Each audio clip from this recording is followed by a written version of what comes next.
السلام عليكم، ازيكم عاملين ايه؟ كل سنة وانتم طيبين. النهاردة بقى هنعمل مع بعض خلطة بهارات من الآخر. بجد هتخلي طعم وريحة أكلك تحفة، وهتبهر كل اللي هيدوق من أكلك.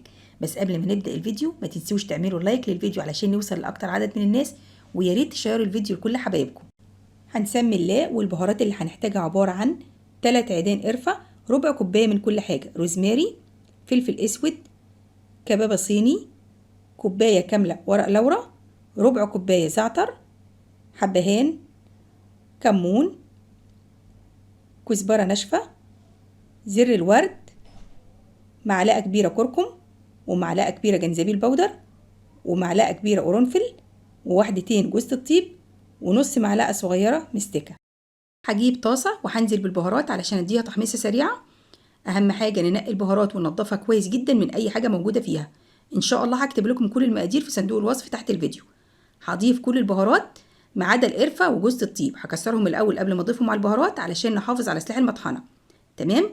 في المرحلة دي في 3 انواع بهار مش هنضيفهم دلوقتي، هنخليهم للاخر، اللي هما الكركم والجنزبيل والمستكة. تمام. هشغل النار لمدة دقيقتين، مجرد الطاسة تسخن بس هرفع الطاسة من على النار وهسيب البهارات على سخونة الطاسة لحد ما تطلع الرطوبة اللي فيها. تمام. اول ما البهارات تبرد تماما هضيف المستكة وهقلبهم كويس جدا مع بعض. ودي الكوبايه اللي انا عايرت بيها مج الشاي اللي موجود في كل بيت. جبت المطحنه، اهم حاجه المطحنه تكون نظيفه وناشفه تماما ما فيهاش ولا نقطه ميه. ويا ريت لما نجيب البهارات من عند العطار ما نجيبش البهارات القديمه المركونه عند العطار، نجيب البهارات الجديده علشان يبقى ريحتها حلوه. تمام. خلاص بعد ما طحنت البهارات وبقت ناعمه جدا زي ما انتم شايفين كده، جبت مصفى وحطيت تحت بوله وهبدا انخل البهارات علشان لو فيها حاجه خشنه برجع اعيد طحنها تاني. تمام. عايزه اقول لكم يا جماعه ان خلطه البهارات دي بتغنيكم عن ال7 بهارات، لان خلطه البهارات دي فيها 15 نوع بهار، واستخدموها بقى في جميع انواع اللحوم او الفراخ. تعملي بقى فراخ مشويه، لحمه مشويه، كباب حله، كبده، شاورما، حواوشي. طبعا انا استخدمت البهارات دي في وصفات كتير معاكم قبل كده على القناه، وان شاء الله قريب هعمل لكم طاجن ورق عنب باللحمه وطاجن كباب حله، بجد هيبهركم. وان شاء الله هنستخدمها في وصفات كتير تاني. ودي كل البهارات بعد ما طحنتها هقلبها كويس جدا.